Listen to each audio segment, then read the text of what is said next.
welcome everyone to the Georgina. We're going to change it slightly. What I've done here is I've changed the front neckline. I've added pleats with my ruffler foot instead of gathers. I've got 2 layers, and at the bottom layer I've also put some lace. And then on the back we've got the crossover, which we had with the red dress as well, and it's much easier to do when you already have got a yoke. So grab your Georgina pattern. We won't need the skirt at all, we just need the yokes for it, front and back. So same as before, we're going to sellotape the back yoke to a piece of paper and then just draw around it. Now you don't actually have to draw all of it, but I think it makes it easier to see where you want your line to be, and then we're going to create a different line to it. I don't need the really big neckline this time because obviously don't need to get the head through there. If you've got one of those overlaps, it can actually be quite tight because it will stretch apart. Then I take my ruler and I just sort of connect the lines and see where I want it to be, and I can still amend that line as well. Now we can cut it out, and I would also recommend that you cut it out twice so that you can put one behind it, and then like this you can see what it actually looks like. And to me, I can now see that I want it more scooped.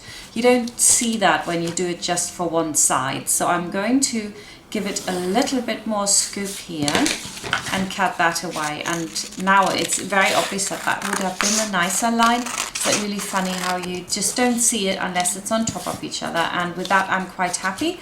I'm also a bit lower than the armhole there, and this is the seam allowance here, so it is quite wide. It's just right, I think. And the front, usually I hold in the back a bit to the front. We really don't need to do that here, so I'm going to just take that off as well and even those out. Then on the front I've also had a really big scoop, which I no longer need because there is enough headroom. So I'm going to take this down. I'm making it straight. You could make it like a V-neck, you could make it even more exaggerated straight or higher up, coming up not quite a centimeter, and I cut that out, and now I've got my pattern ready.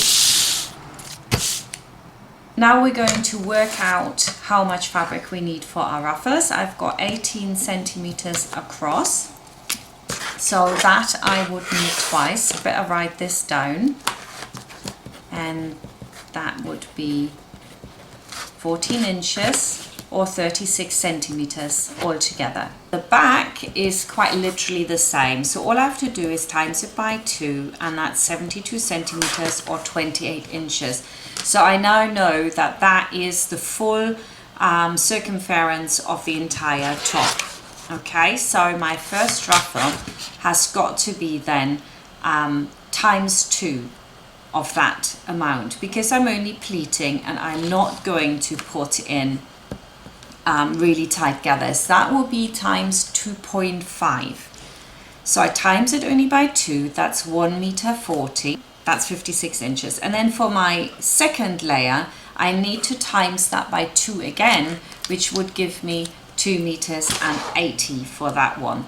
So each one of my layers, I'm making it 12 plus seam allowance, maybe 13, 14 centimeters long. And because the fabric is 1 meter 40 wide, I only need to cut it how many times? Come on, just once for the top layer, but I need 2 for the lower layer so that I get to my 3 meters. This will be about half a meter or half a yard or just over that to get my ruffles together. Okay, so the first thing is to sew together those strips, because I don't want to have to start and stop. And make sure that if there's some extra like I have here where there isn't a print, that you make sure that the seam allowance is where the print starts. Then I'm overlocking it and we're just pressing it. Now I'm going to put my bodice together as well, and I've got everything twice. You could have used a really nice lining for it, or I could have used a little hard fabric for lining, but I just went on autopilot and cut 2 of each, which is okay as well, but it's a little bit harder to see obviously because he's black. So we're cutting each twice and twice in lining. So we've got the front on the fold, and then we've got two backs. So shoulders first, put them together on the shell fabric and also on the lining. Make sure that you take a 1 centimeter seam allowance if you're working with my pattern. If you're working with Simplicity or Batrick or anything like that, you've got a bodice from them, then it will be 1.5. Iron your seam flat first and then iron it apart. And now we're going to do the neckline. I'm going to do all the way around and pin it. This time, because this fabric was so firm, I didn't even put stay tape in it. I could have done that, but I didn't because it wasn't really necessary. And I'm sewing all the way around. So when you see here, I'm going around my curves without lifting the presser foot, and I'm just easing the edges on top of each other with my hands. And I'm always feeding the fabric in straight, and then I line it up and I push it round. It's the fabric that moves always straight to the center of the presser foot. That's like the technique, and some people just forget that you can't move the presser foot. You have to move the fabric and you have to turn it with your hands, and it takes a bit of practice, but you get a smoother line when you can do it like this rather than lifting the presser foot. When you have an extreme curve, you need to lift the presser foot for obvious reasons, but when it's a slight curve like that, you can get away with just doing it like that. And then, what's the next step? Well, it should be cutting back the seam allowance, but in this instance I actually didn't do it around the neckline. I only snipped it, and I really trimmed back the shoulder seams, and that also worked absolutely fine. So you could of course cut it back as well before we do the all-important understitching. Now we're going to understitch it. So that means I roll over my lining, over the seam allowance, and stitch on my lining with a nice standard stitch length all the way down, and then I get a really nice neckline. Understitching is absolutely vital for all your sewing.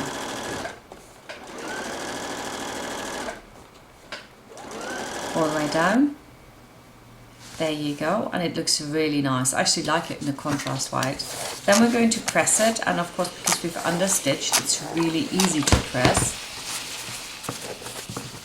Look at that, very nice. And now that's all pressed, you can see where it's understitched, the fabric has pushed over a little bit, and before you do anything else you need to even it out, else you get some tension here, which is not very nice. It'll look a bit, well, not good. So I'm kind of cut off any extra I've got, like that. And now comes a big moment. No, we just turn it inside out now. We can just put the right sides on the inside, and we're going to close the armhole as well. And again, I did not use any stay tape for it because the fabric's so firm, but if you have got a looser fabric, something that is not like this really firm fabric, I would definitely use stay tape for it. Come around the curve again, like I said, you just use your hands to hold the fabric and pull it so it's right straight in front of the presser foot as it is fed in.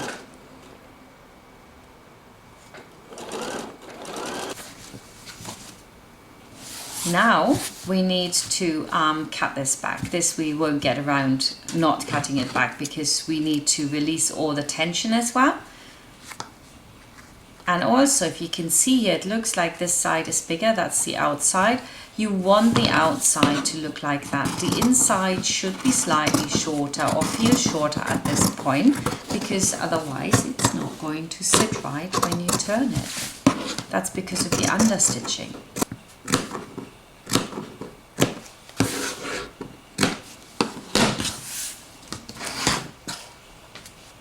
safety pin in the end, push it through all the way.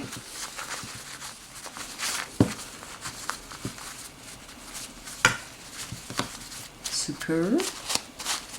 Always the same technique, isn't it? It's so simple. Pull it, and voila, do the same on the other side as well, and then we've turned our top. Now we need to iron it again, of course. If you wanted to, you could also understitch the armhole. I didn't do it here. So now we need to put our top together, basically at the back here on the upper, and I'm going to put a couple of pins in so that the overlap is secured.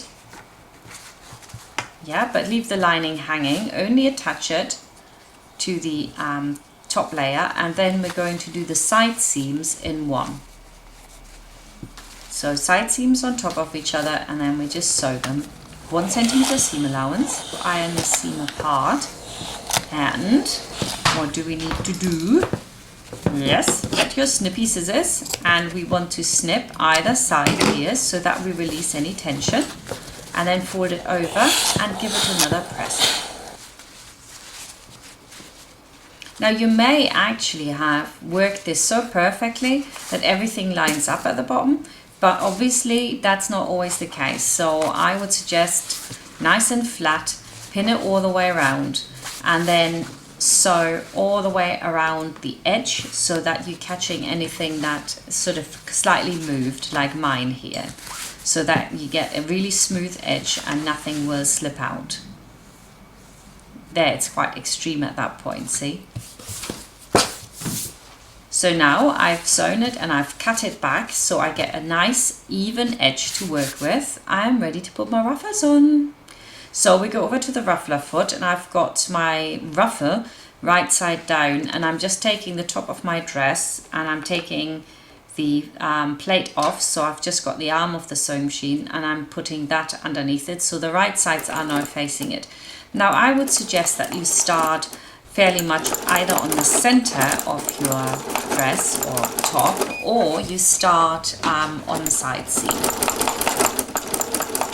And you can see my setting here, I'm just doing a pleat. So when I come to the end, I'm just going to go to where it needs to go. You can fold it in. In my case, I'm actually going over it a little bit further and then releasing it after. Some people find that easier. Some people would like to stop exactly where the other one starts. That's up to you. I'm just going that tiny little bit further and then take it out.